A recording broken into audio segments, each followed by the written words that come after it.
समस्तଙ୍କୁ मोर जुहार जे माँ समलेई। आज मुई आलू कुंदरूर गोटे नुआ रेसिपी आनिक आसी आपण मनकर लगी। तो चलून देखमा। एटा कुंदरू आलू झुलेर के मिक्स कर भाजमा। तो एटा मुई छोट छोट कर काटी दीछे।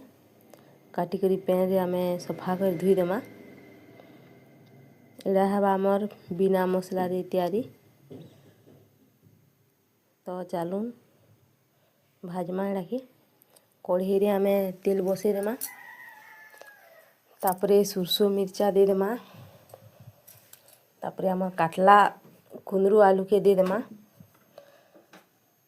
नून हल्दी मिसे करी घाटी देमा भल से। तापरे काना गोटे ढाकी कर छाणी देमा एटा के 5 मिनिट। मोटा तो एटा पुड़ी गला घाटी नी पारली न तली लग गला। तो हो गला रेडी हमार आलू कुंदरू भजा।